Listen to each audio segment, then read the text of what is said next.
Shalom, shalom, bonjour, bonsoir à tous. J'espère que vous allez tous bien par la grâce de Dieu. Moi, je vais très bien. Le Seigneur est bon, le Seigneur est fidèle comme toujours. Alors ce soir, on se retrouve encore pour partager autour de la parole de Dieu. Mais avant, je bénis la vie de mes frères et sœurs. Je bénis la vie de toute personne qui m'encourage, qui me font des retours. Vraiment que la grâce du Seigneur demeure sur votre vie. Comme je le dis toujours, c'est ce qui fait ma force. Alors, continuez comme ça, vraiment.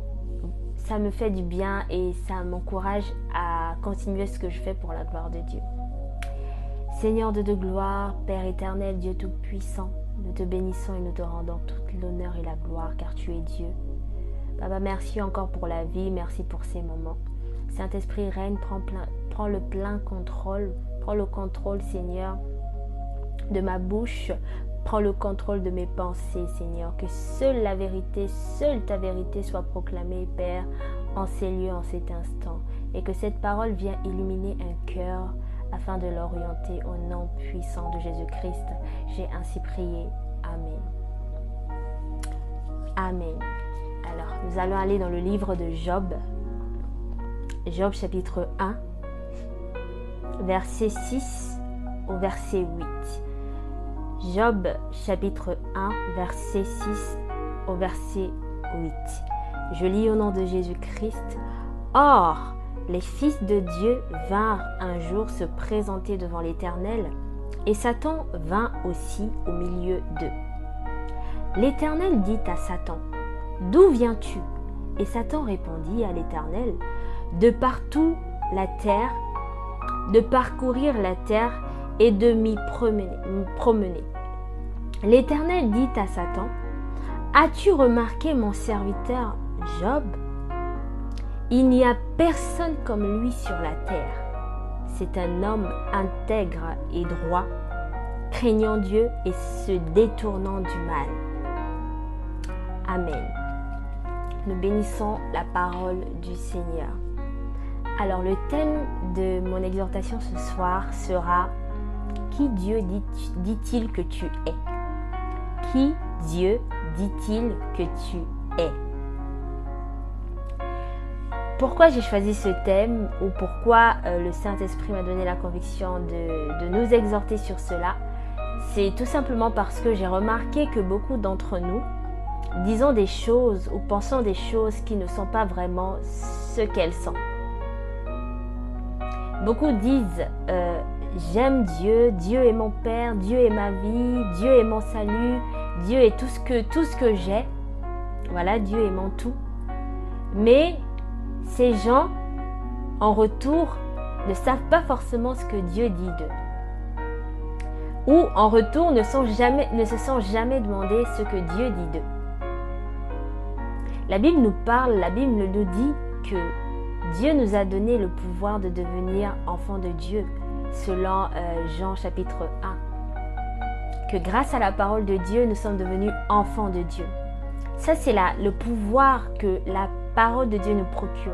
Mais lorsque nous parcourons les Écritures, nous comprenons qu'il y a plusieurs conditions, ou du moins certaines conditions que nous devons respecter pour pouvoir avoir part à ce pouvoir. C'est-à-dire que derrière la puissance qu'il y a dans la parole de Dieu, il y a également les actes que l'homme doit poser. Plus concrètement, pour devenir enfant de Dieu, il faut croire en Jésus-Christ, il faut avoir foi pour être sauvé, mais également il faut marcher dans une vie en respectant les principes de Dieu, en respectant la parole de Dieu, pour pouvoir devenir enfant de Dieu. La Bible nous parle ce soir de Job. Elle nous fait comprendre que un jour, le diable s'est présenté devant Dieu après avoir parcouru la terre. J'aimerais commencer par dire que le diable rôde. La Bible nous dit que le diable rôde cherchant qui dévorer, qui détruire, principalement les enfants de Dieu. Donc il cherche comment nous nuire, il cherche comment nous faire manquer le but, c'est-à-dire il cherche comment nous faire pécher.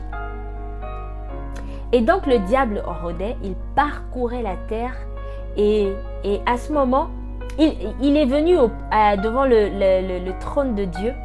Et là, Dieu lui dit ceci. Dieu dit au diable, « Est-ce que tu as remarqué mon serviteur Job? Est-ce que tu as remarqué mon serviteur Job ?» La Bible nous dit de Job que c'était un homme intègre et droit, qu'il craignait Dieu et qu'il se détournait du mal. Job était connu de Dieu parce qu'il respectait les principes de Dieu. J'aimerais dire que nous ne sommes pas connus de Dieu parce que nous décidons tout simplement de croire en Jésus-Christ. Nous avons beaucoup de personnes qui croient. Beaucoup de personnes qui croient que Jésus-Christ est capable de faire des miracles. Beaucoup de personnes qui croient que Jésus-Christ est le Fils de Dieu. Mais peu sont ceux-là qui ont une vie qui plaît à Dieu. Job avait la crainte de Dieu. Autrement dit, Job croyait en Dieu. Job connaissait Dieu. Et c'est parce qu'il connaissait Dieu qu'il était connu de Dieu également parce qu'il pratiquait les commandements de Dieu. À savoir marcher dans la droiture, dans l'intégrité, dans la crainte et se détourner du mal. Dieu pouvait vanter les éloges de Job. Dieu pouvait parler de Job avec fierté. Parce que Job était un vrai serviteur. Parce que Job connaissait le Dieu qu'il servait. Parce que Job était un homme droit. Parce que Job était un homme au cœur droit. Combien sont ceux-là aujourd'hui qui cherchent à plaire à Dieu? Combien sont ceux-là aujourd'hui qui mènent une vie qui plaît à Dieu? Est-ce que lorsque le diable va devant Dieu pour emmener des rapports à l'encontre de ta personne, c'est-à-dire des rapports contre toi, est-ce que Dieu prend ta défense? Est-ce que Dieu a de quoi prendre ta défense? Est-ce que Dieu est fier de toi? Est-ce que Dieu parle de toi avec fierté auprès des anges, auprès du diable? Toi-même, tu as la réponse. J'ai pour l'habitude de dire que nous ne serons pas sauvés parce que nous aurons mené une bonne vie, parce que nous aurons été gentils les uns envers les autres, parce que nous aurons fait le bien. Pas du tout.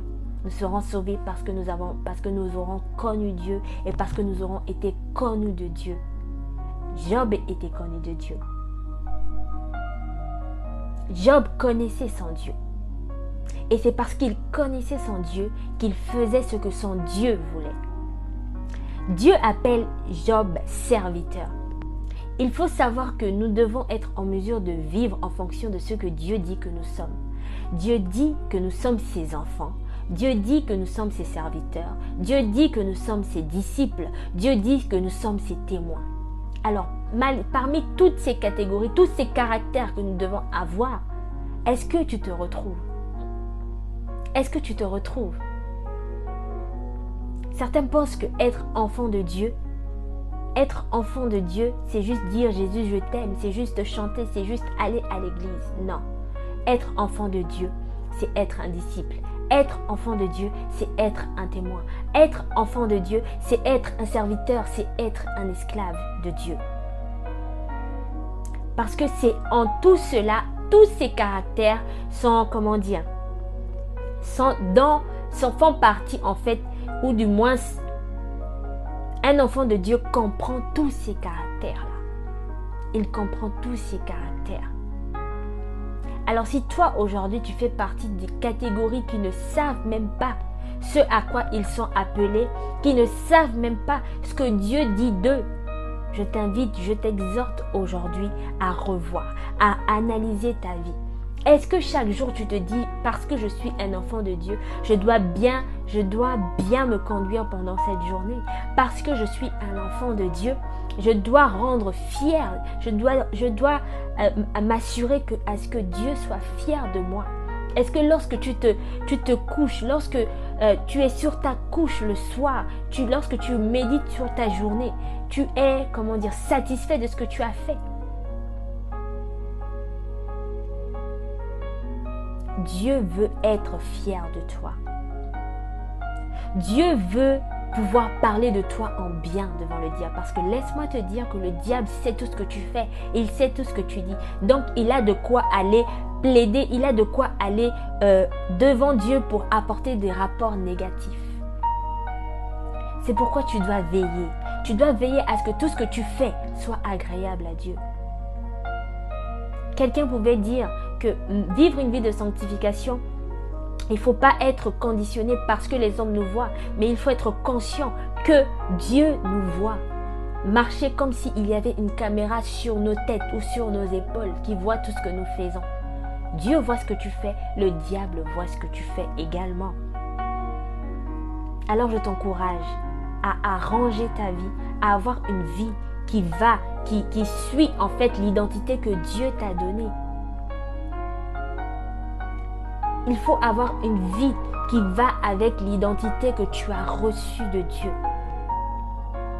Marche dans la droiture, marche dans l'intégrité, marche dans la crainte de Dieu, marche en te détournant du mal, car c'est tout cela ce qui plaît à Dieu. C'est tout cela qui plaît à Dieu et qui reflète l'identité que tu as reçue de Dieu. Dieu veut être fier de toi. Dieu veut être fier de toi. Je prie vraiment que cette exhortation, que cette parole t'éclaire, que cette parole puisse toucher ta conscience afin de comprendre que Dieu a des attentes vis-à-vis de toi et que tu dois répondre à ces attentes en tant qu'enfant de Dieu. Je vous laisse avec cette parole, je nous laisse avec cette parole et je prie que vraiment le Seigneur nous parle, que le Seigneur nous oriente, que le Seigneur nous conduise par son esprit afin de prendre une décision, radicale et véritable dans notre vie sur cette parole ou par rapport à cette parole. Que Dieu vous bénisse, que sa parole, que sa grâce, que son bonheur, que sa paix, son amour vous accompagne au nom puissant de Jésus-Christ. Et je vous dis à très bientôt.